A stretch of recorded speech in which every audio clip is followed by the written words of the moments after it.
Okay, welcome to the Lextran Employees Contributory Pension Plan and Trust meeting. Today is May the 10th, 2022. The agenda, I guess we need to call the meeting to order. The agenda has a correction on it. The approval of minutes, we actually have the minutes from the February 8th meeting, the November 9th meeting of 2021, and the August 10th of 2021, because there was no quorum for those meetings, so we need to approve all three. Do we have a motion to approve the minutes? I have a clarification Okay. from November.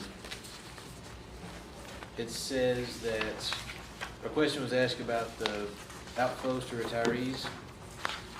It says the $513,000 was paid monthly. Are we sure that that's monthly? Because that would be a whole lot annually. That's probably annually. We will correct that. So with that correction, I'll make the motion to approve the minutes. Okay, do we have a second?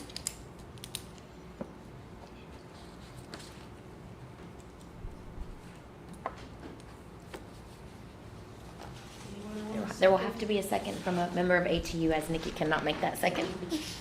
Daryl, were you here in November? Yes, it says I was. Okay. I'll second. Thank you, sir. Okay, at this time, we will have our fund performance report from Mary. Welcome, Pam. All right, thank you. I'm Pam, and this is Michael. We're here from Mariner Wealth Advisors. So great to see everyone in person and without masks on finally. So everybody should have the presentation book in front of them, which is our quarterly report. We always like to start with just kind of a brief update on our firm. I mean, nothing has changed since we were here last, but we are coming to you from our Louisville office today. We do have 2 offices in the Louisville area. Continuing to think about opening something in Lexington, but we're happy to be coming over here from Louisville.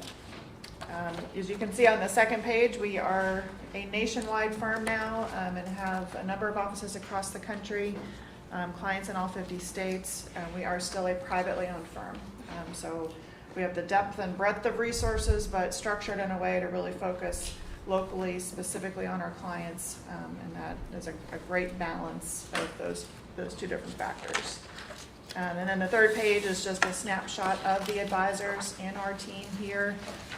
Michael and I are both listed here, but you can see the other advisors, including a tax director that we have for some of our individual clients. But this is the advisory team, and it's possible you would meet others from time to time as well. Then turning to the next few pages, we always like to do a brief overview of your investment policy statement. This is your document that gives us the general guidelines to ensure that we are managing the portfolio with a structure that really meets the needs of the plan.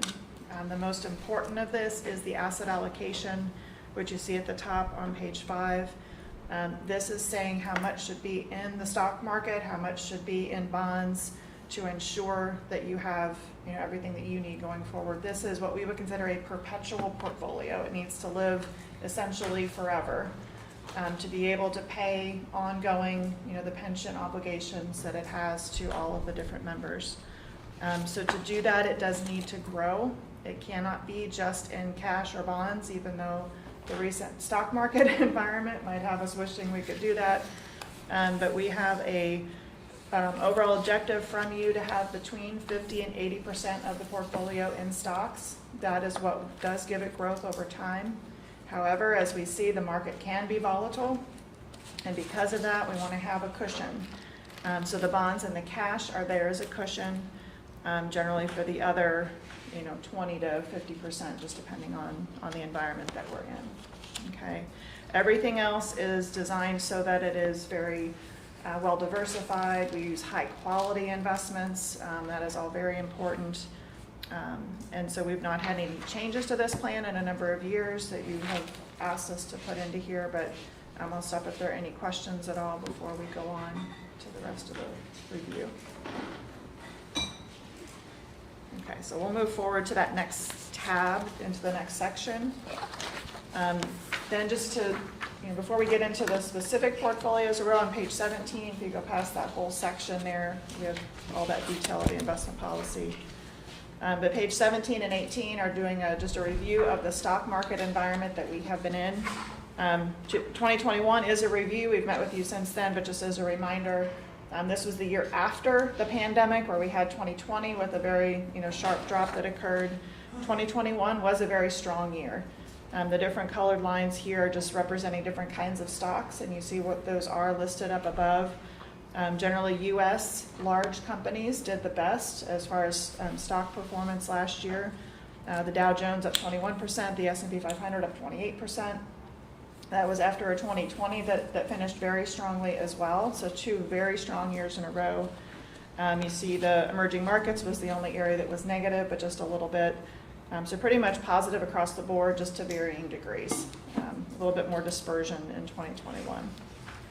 If you turn to the next page, you'll see where we are so far in 2022. This is the first 4 months, so this is through the end of April. You can see everything was down.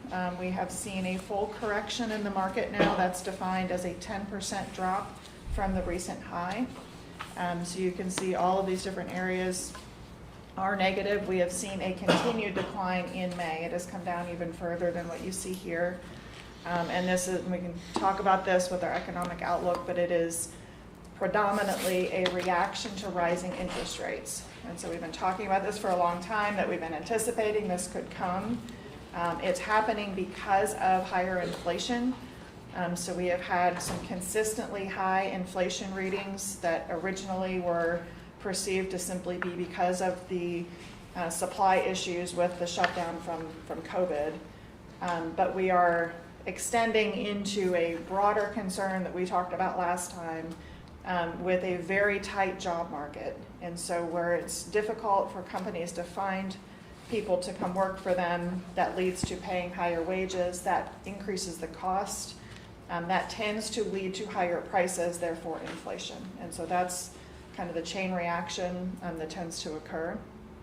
And so we're having a reaction now to those higher interest rates, because there's a number of reasons that leads to the stocks coming down, but it's a more challenging hurdle, for the company's profits to be growing, to beat that higher interest rate. So that's the reaction that we've had. It is a full correction that we were expecting. I would venture to say we're pretty close to the bottom here. So this is not a time to react. We want to just kind of hold on and adjust where we can, but this is kind of how it works. The market goes up, but it also comes down. So if you turn to page 19, this is the summary of the portfolio.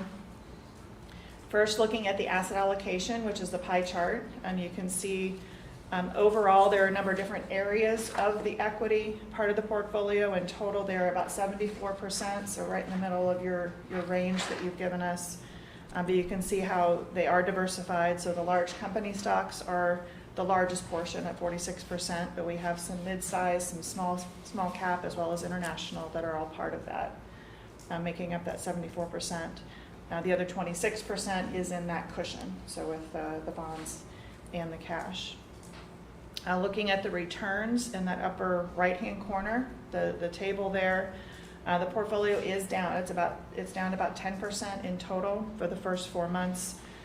You can see the 2 components of that. The stock portion at the bottom is down 12.6%. It's a little better than the S&P 500, but still negative.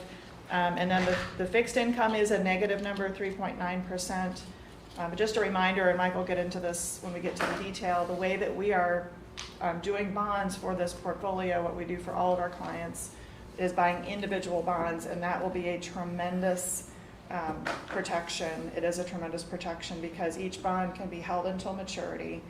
The negative return for a bond here is because when interest rates go up, the trading prices of bonds come down because investors can get a new bond at a higher rate, right? As the rates go up, the value of that bond that has a fixed interest rate comes down if you want to sell the bond. But because we're holding individual bonds, each one, it's kind of like a CD. It's a contract with a stated maturity date and a fixed amount that will come in on that date.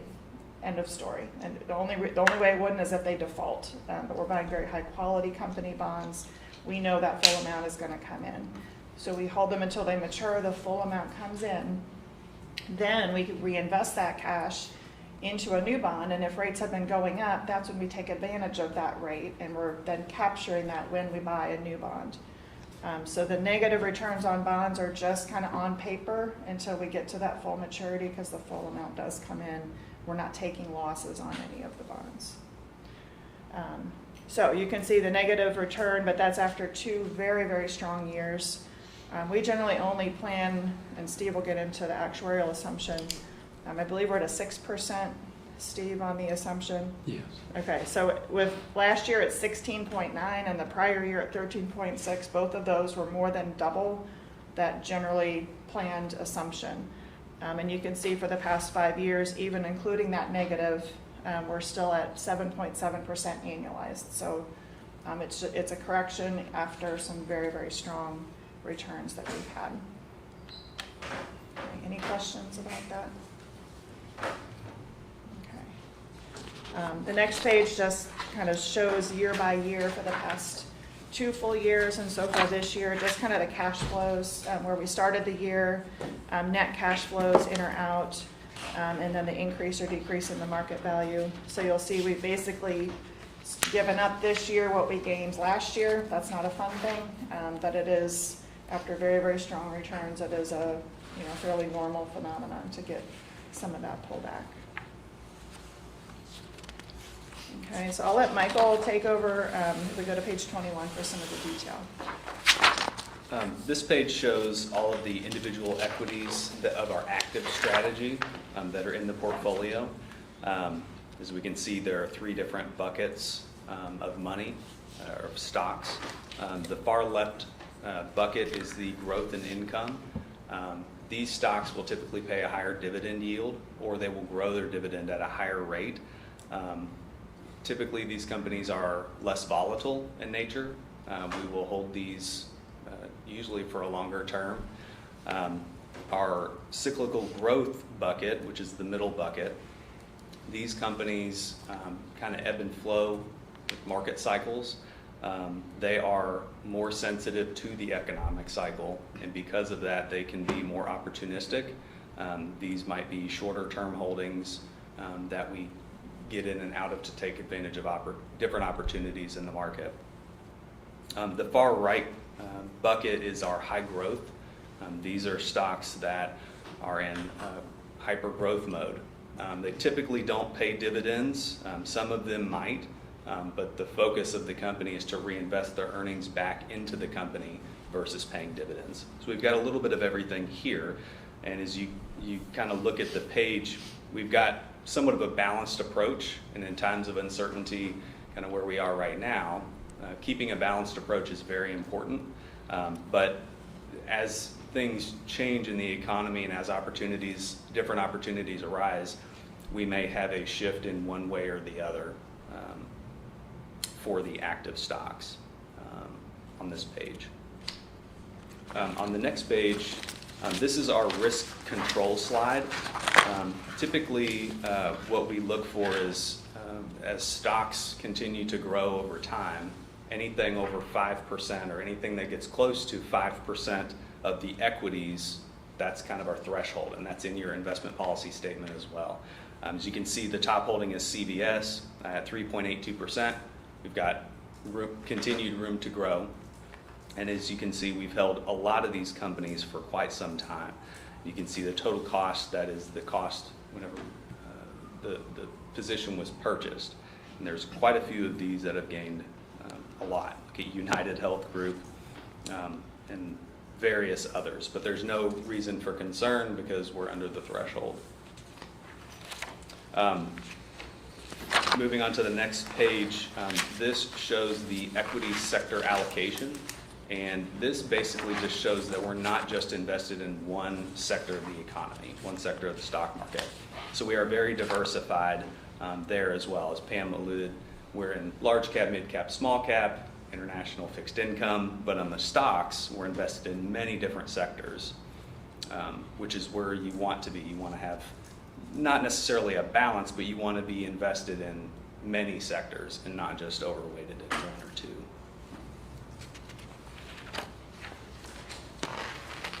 The next page, so we talked about the active stocks, the individual stocks that are in the portfolio. We also own passive ETFs, which are exchange traded funds. This represents 35% of the total equities in the portfolio. And as you can see, we have 4 different ETFs. We have 2 large cap funds, a mid cap, and an international fund. These are low cost ETFs, and we're taking advantage of diversification. So we have around 40 to 50 individual stocks, but in the passive part of the portfolio, there are thousands of different names within all 4 of these ETFs. And you can see the year-to-date different columns for the past few years. And you can notice just in the large cap, just to point out growth versus value, growth has outperformed value for many years. And as you can see, value is outperforming. So that's why, so far this year, so that is why we own growth and value. Take advantage of both scenarios. You want to have a balanced approach to that as well. And then on the next page, we have our bond review. And this shows maturity schedules for what Pam had mentioned. We own individual corporate bonds. They're high credit quality, short-term bonds. And this just shows the maturity schedule of those bonds and when they come due. We don't sell bonds. That's not what we're in the business of with interest rate fluctuation. The price will fluctuate, but we don't pay attention to that. We don't focus on that. We focus on the maturity date because we know that's what we're going to get back. And then depending on where interest rates are, we look for other opportunities of where to invest that and when to invest it. Right now we're taking a short-term approach, very short-term approach. And so when those bonds come due, it looks like 350,000 come due this year. When those mature, we will look to reinvest that capital elsewhere. And that's when we get excited about higher interest rates, because we can actually lock those in and buy those investments. And that allows us to take advantage, it's called a laddered strategy. So we have many different maturity dates, but as those come due, we can either look to extend that ladder and continue going on to take advantage of higher rates, or depending on where the yield curve is, we can do shorter term. So, yeah. Okay. Any questions on the investments? So a bond that matures in 2099. And that is the one exception. Okay. So that is, and unfortunately it spits out all the technical bonds on this page. That is actually a preferred stock, which is a confusing name because we think stock market. It's not a common stock. When we talk about equities, is ownership in a company. So you participate in the growth of that company and its earnings. A preferred stock is technically an obligation of the company. So it is technically a bond. It's on their balance sheet that way, but it's a bit of a hybrid security. It has really kind of a perpetual maturity. That is when we are not holding until maturity. It shows up here that way because of the fact that it is an obligation of the company. So that's the one exception to that. We're not holding that until 2099. Just wondering what it was. Very fair question. Yep. Okay, so the last section is just an update on the economic environment. We get to talking about the market so much and the economy. I think it's important to realize that they're 2 very different things. When we're talking about the stock market, we're investing in companies, we're participating in the growth of those companies and their earnings over time. When we talk about the economy, we're talking about GDP, gross domestic product. This chart here is showing actual GDP going back to 2012. Just through the end of this past year, you can see here the sharp drop that we had back with the shutdown from COVID, but how that did fully recover and the economy continued to grow and even accelerate after that point in time. On the next page, you will see we actually did just get a negative quarter, very slightly negative quarter since that. So the first quarter of 2022 came in what they call the advance estimate, as a negative 1.4% on that far right-hand side. What I would point out is this is looking at first quarter versus just the prior quarter. you'll see the fourth quarter was a very high growth rate. We had a 6.9%.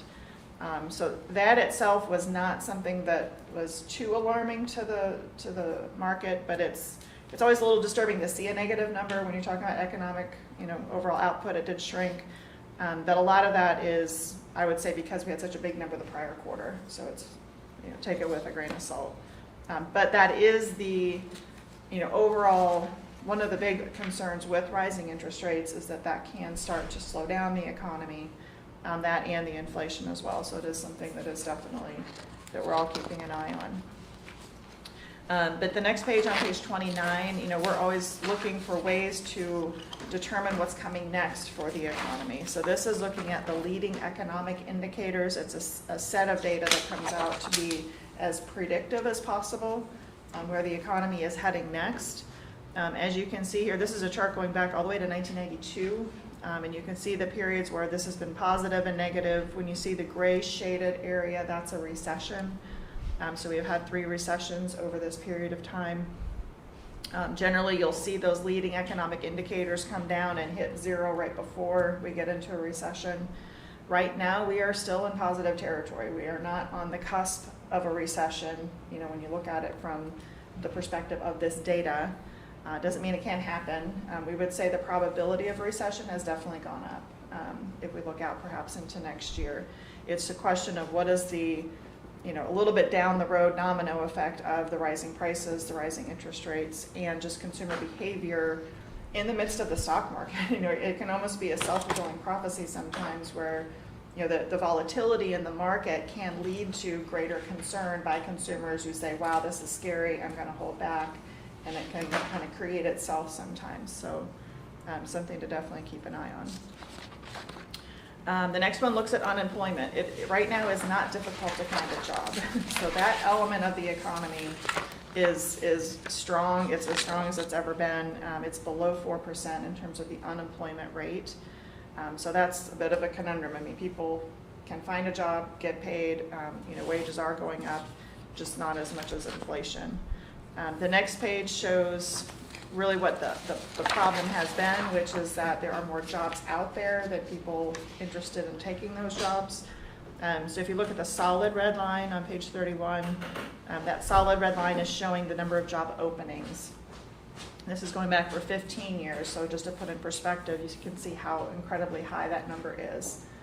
And so that is, where really the issue has been.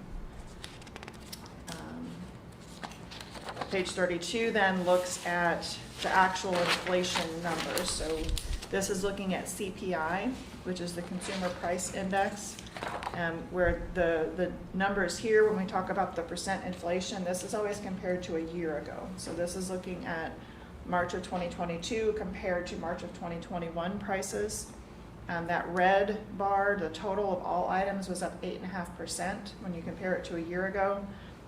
That's a very high number. Food and energy are a big part of that, and because those are so volatile, they can go up, but they can also come right back down. We generally kind of say, okay, well, without that, what would it be? The core CPI is the green number, which is a 6.5% number. So that excludes the food and energy portions of that. That's the number that the Fed, as they need to talk about things, they're targeting 2% for that inflation number, and 6.5 is just, it's a really high number. So we now have the Federal Reserve actively raising short-term interest rates. That happens in addition to the bond market, which gives us the long-term interest rates. The next page is looking at part of the bond market. This is the 10-year Treasury bond. So a kind of a long-term interest rate, but a good proxy for kind of what's going on. This chart we're taking back all the way to 2000 to put in perspective where interest rates have been, or at least this 10-year interest rate. You can see it wasn't that long ago. It was as high as 5%. I remember when 5% sounded low as we were kind of coming down. With the pandemic, we got to what I would call crazy low number, less than 1% for a 10-year bond. It has now come up a lot from there. On this chart, it was close to 3%. We then went a little above it, and today we're back down below 3%. I would knock on wood and venture to say we're probably getting close to that point that we've seen, but what happens, and it's this, like, inflation's going up, Fed's raising rates, why doesn't this just keep going up? What happens, this is driven by the bond market. These are investors saying, what's the rate that we think, is a equilibrium for buying and selling these bonds? If it starts to look like the higher inflation and higher Fed funds rate is going to lead to a recession, that starts to, then it gets priced in as, okay, we're going to have an economic decline, that's going to reverse all of this, and that rate can actually, kind of hover or start coming down. So there's an element of all of this, as scary as it is when the market's reacting, it's a bit of a self-correcting mechanism. Because you have that fear of the slowdown starts to bring the rates down, well then the rates are down, part of the problem's going away. So I would just encourage everyone to keep that in mind, that these things do end up kind of balancing themselves out. So it's a bit of a process to get there, but that's kind of where we are. The last page, and then we'll stop, is this is a repeat. I think it's so important, especially in the market environment that we're in right now. This is the reminder that corrections in the market are very normal. They happen on average once a year. We define a correction as a drop of 10% from the last high point of the market. This chart takes us through last year. We did not have a correction last year. The year before that, it was 34%. It was really big with COVID and the slowdown. This year, we've had 17 as of yesterday. It was down by 17%. That's not anywhere close to the biggest one on here. But if you look, what this is showing, the gray bars as a reminder, that's the full year movement up or down for the stock market, for the S&P 500. Out of these 42 years, 32 of them are positive. That's what we expect. The market generally goes up more than it goes down. But each year, you're seeing underneath there a red number. That's showing you the largest drop that occurred from high to low at some point during the year before things finished where that gray bar is. So even though it goes up 75% of the time, if you look at it on a yearly basis, almost every year we get a pullback. The one we've had now is a little bigger than the average, but it is not that unusual. And I would say it's the nature of it, because it's the inflation and the interest rates, is very likely to kind of work itself out, as things balance out. So I will stop talking. If there are any questions, we'd be happy to answer them for you. Thank you, Pam and Michael. Thank you.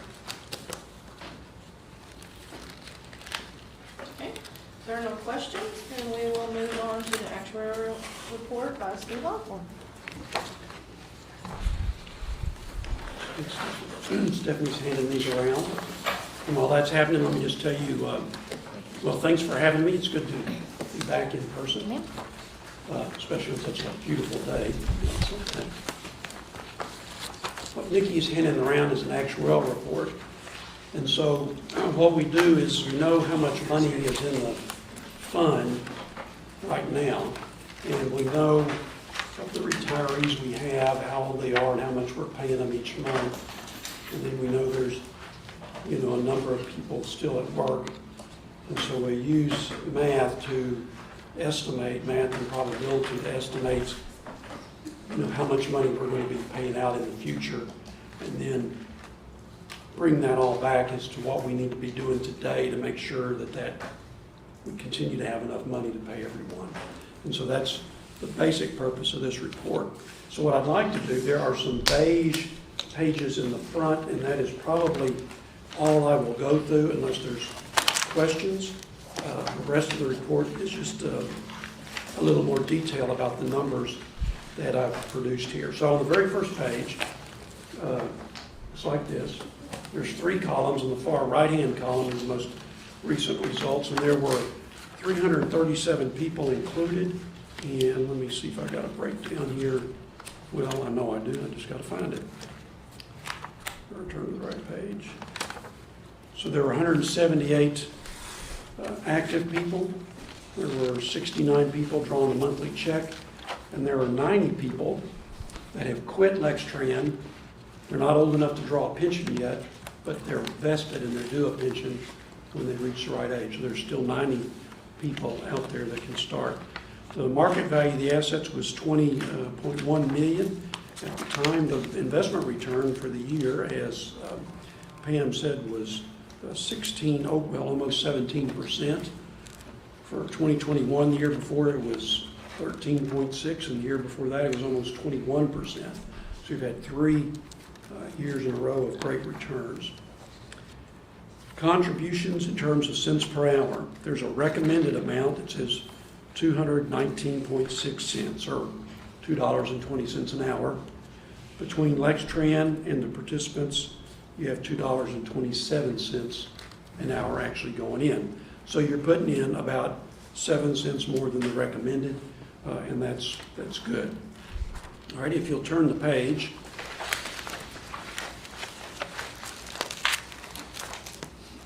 Current status of the present plan is good, again, because we're putting in about 7 cents more than the recommended amount, and the recommended rate assumes that the fund's assets can earn 6% each year. Now, there are some changes since last year. The big one is the investment return was so good last year that the most plans have an unfunded liability, and you don't have that. So you actually have more assets than liabilities, at least as of January 1st. The other change I made was, while we are assuming 6% going forward, we had been assuming 6.5% until this year. And the reason I lowered it, it doesn't have anything to do with Mariner, because they've been getting good returns. It's just that over the last couple years, when people look at what they expect markets to return going forward over the long term, those expectations have generally been coming down. So we have lowered the assumed return to 6.5 to 6. I will say that many pension plans across the U.S. are taking the same steps. They are making a little more conservative estimates of what they expect future returns to be. I would say among my clients, 3/4 of them have brought that assumption to make it a little more conservative. I think that movement started a year or two ago when the big California system started reining in on what they thought their expected returns might be. Now, I must admit, I don't know what the other Kentucky state systems are doing, because they tend to be their own kind of animals. Here in the Commonwealth for some reason. But that's what I did, brought it down to 6%. Another reason for having an actuarial study is to look at what it might cost to make possible changes. And I was asked about a couple things specifically.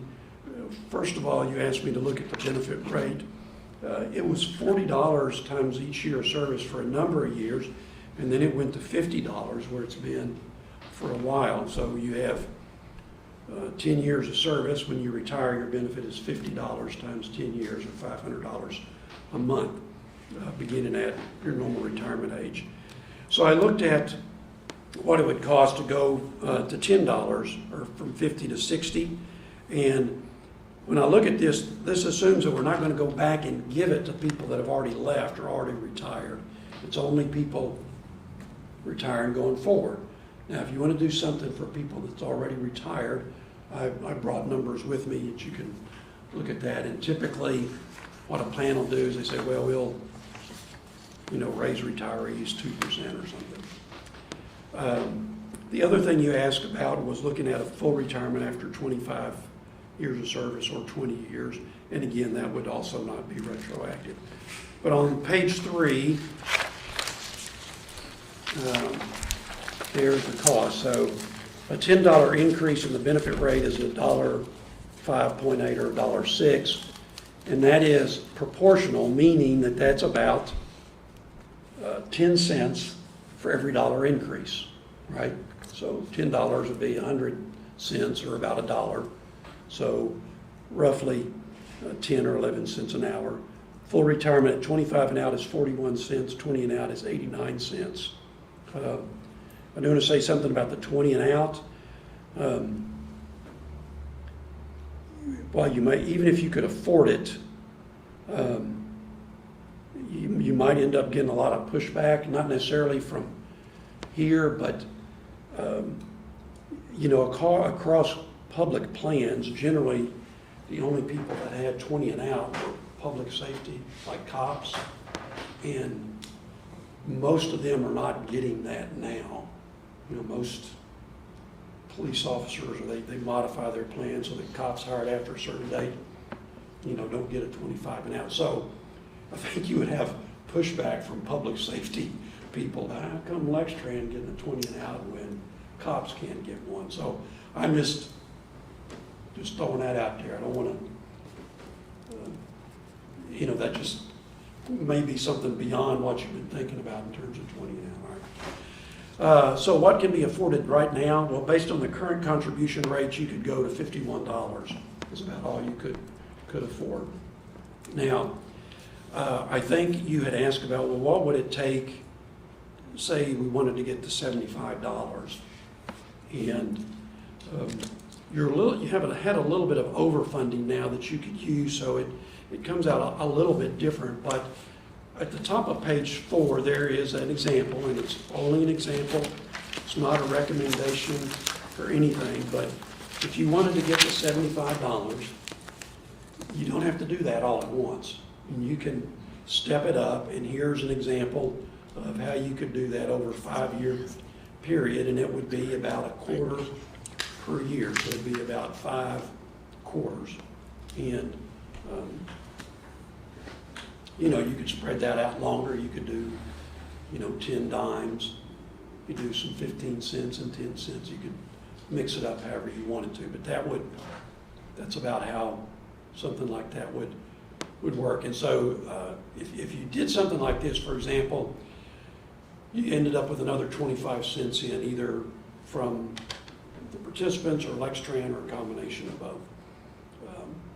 And then you went up to $2.52 next year, then you could raise the rate to $55, and people who retired after that date would get $55 times a year for their service.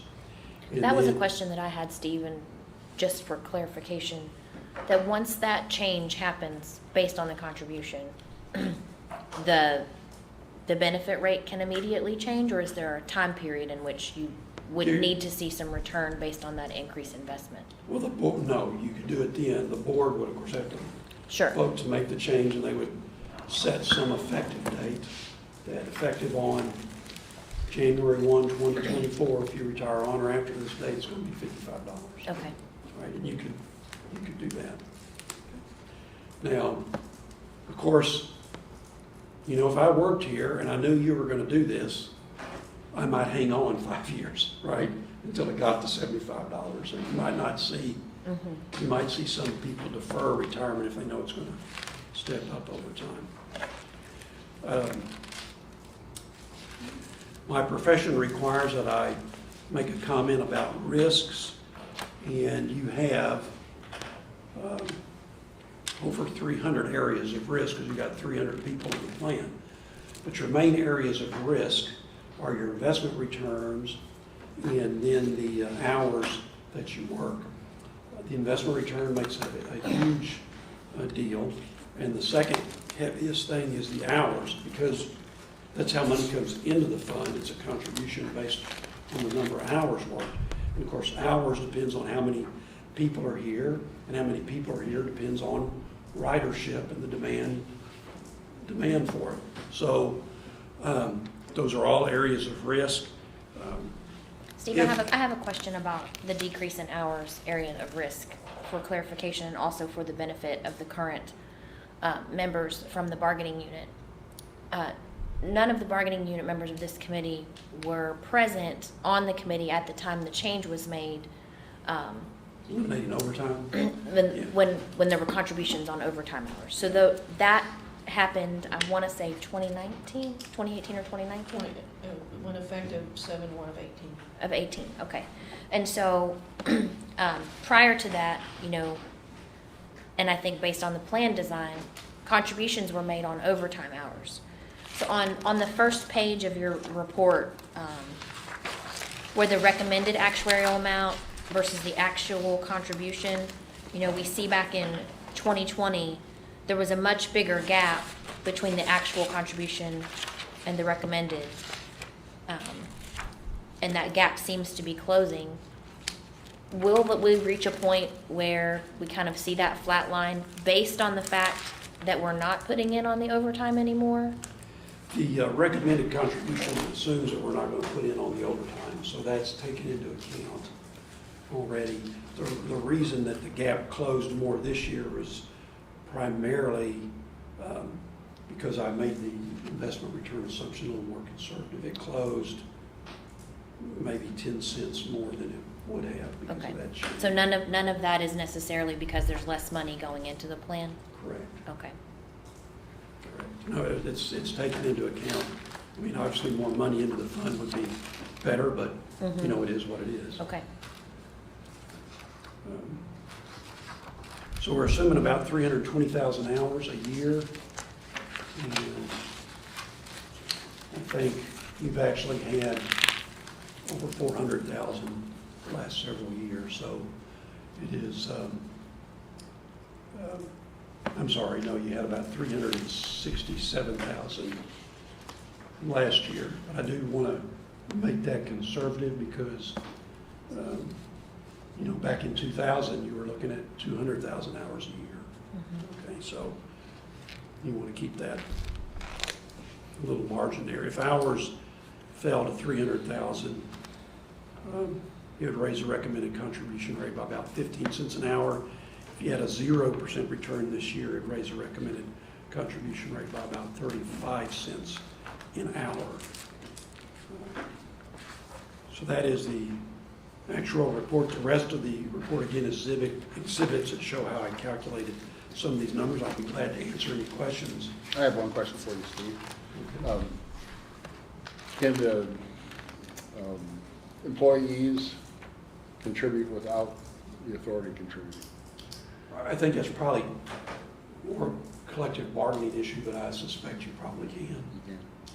I mean, I guess your bargaining agreement calls for how much you contribute versus how much Lextran contributed. And I guess if you said we want to put in 25 more cents. Without expecting them to? Yeah, I mean, that would be up to Lextran, but they. But you could do. I don't see an objection to that on their part. Yeah, okay. Thank you. Yeah. So are you saying that some members could put in more than other members? No, I and was get a better number? just to recommend, or possibly, if Lextran didn't want to add, that we could still raise on our own. On an individual basis, like No. not as a It would be whole? all employees. Oh, okay. Now, let me tell you how other groups, like they approach it. They might bargain for, you know, their whole package. Let's say their wages and their fringes and stuff. And Lextran says, okay, we can spend another $1 per hour. And you can say, well, out of that $1, we want 15 cents to go to the pension, you know, or whatever. But it isn't in all, everybody contributed, not by choice. What do you think would happen if you gave people the choice? I know what I would do. When I was young, I wouldn't contribute. As I got closer to retirement, Right, we don't want I'd that. contribute when it was, you know, more expensive. So that would drive the cost of the plan up. I also noticed that a lot of other pensions, they go by a percentage rate rather than a flat rate. Yeah, pensions do it a lot of different ways. Like the Shreveport, Louisiana service is a percentage of pay times their years of service. So but then they also contribute on a percentage of their pay. Right. So, and that plan is significantly more expensive than this one. You say, I'm sorry, what did you say, that plan is, A lot more expensive. oh, to do a percentage? Yeah, I think their benefit's 2% times years of service times their final average 3 pay, and they put in 14% of pay, employees do, and the authority matches that. So they're putting in 28% of pay in for that level of benefit, which is becoming unaffordable both for the participants and the authority. I see. I think most of the groups I work with tend to prefer the cents per hour Mhm. approach, because at least you know what you're biting off, or more so than a percent of your pay. More questions? Thank you, Steve. Well, again, thanks for having me. Thank you Good to for be here coming. again. I don't think we have any old business. We do have new business. Steve's gonna tell us about an amendment that we need to do to the plan that's required by the Secure Act. Yeah, so the Secure Act actually became law before all of our COVID laws. There were a number of COVID laws, so it was right before that, and it's got some bizarre name. What's it called? Setting Every Community Up for Retirement Enhancement Act, the Secure Act. But one of the things it did was it changed what is called the required beginning age. Now, as a practical matter, this will probably have zero effect on your plan, or if it does, it'll have a positive effect. But if you have an IRA, and I don't know if any of you do, but if you have an IRA, there's a federal law that says you have to start taking money out of that by a little bit after you turn age 70 and a half.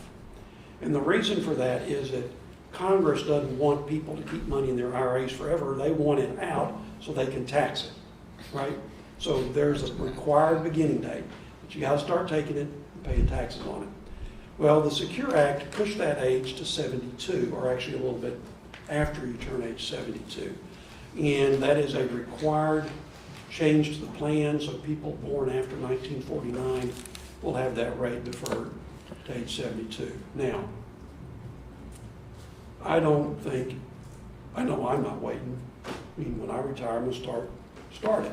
And most of your people will start it when they retire. They're not gonna wait. Now, that age does not apply if you're still working here for Lextran. So if you are driving a bus till you're 75, you don't have to take your pension until you leave, okay? So it's really the later of when you leave Lextran or age 72. The only thing it'll really do is if we have, out of these 90 people that left, if we have trouble finding somebody, it does give the plan a little bit extra time to find them before we run into a problem, okay? So it is going to be a required change, and I've drafted an amendment that we'll send up to the board to have them adopt. Are there any questions about that? You know, occasionally the government tells us changes we have to make, and for the majority of plans, those changes make no difference, but we still have to do them. And, you know, for the committee's information, we wanted to share this, but because it is a law, it is a resolution that I will have to present as a recommendation to the board. Right, I guess regardless of how any of us feel about that change. Any more questions? Has a new board member been appointed to this committee yet? Not yet, but I think we are close. Okay. So do you need a resolution from this committee to approve that amendment? We would need, I think we need a vote from this committee, and then we will draft the resolution, so. Based on Steve's presentation of information related to the Secure Act and the change to the age requirement, I would ask for a motion from someone on this committee. I make a motion, we raise it from 70 And I have 71 and a half 70 and a 70 and a half. half. to 72 Thank you. to be in compliance with the law. Thank you, Daryl. Is And a there a second? second? I'll second. Fred? Thank you, sir. Thank you. All in favor? Aye. Any opposed? All right, thank you. Okay, do we have any more information, questions? Thank you so much, Pam, Michael, and Steve. We I had appreciate it. one for Pam. Okay. On our pension investment policy and guidelines, several times it makes mention of Lehman Brothers. And they've been out of business since 2008. Yeah, we should probably, I was wondering if you thought all reference to Lehman Brothers should be removed? yep. That's a very good point, thank you. This is your document, but I'll assume you're okay with us replacing the, Right, I would say that the statement of policy, any changes to the statement of policy, investment policy and guidelines would be subject to this committee's, subject to change by this committee. That is something that Mariner includes in the document because it is the policy that we have given them by which to follow, but it is not something that Mariner is going to change for us. We would change that language and then provide it to them for and technically inclusion. what I would say is it actually doesn't change the policy. It's the name of an index that has simply, that index has been taken over by Barclays. Okay, And so it's actually the exact same index, it's just a new a name. name replacement. Okay. Would that be different than, I wouldn't consider it a change in the policy itself, if it's the same index that has just changed its name. What would- So maybe, would an appropriate recommendation or motion from this committee be to update the names in the policy? I think so, yeah. Make that motion. Okay, thank you, Mr. Todd. Thank you, Darrell. Thank you for bringing that. So Mr. Birch has made a motion to update, make updates to all the names in the policy of the different funds and indexes. Is there a second on that? Second. Thank you, Laura. So All in- just change it from Lehman Brothers to Barclays? Yeah, it's the same index, the name changed because of that. So we have a motion and a second. Any questions or discussion? All in favor? Any opposition? All right, thank you. Okay, thank you, Darrell. Thank you, Darrell.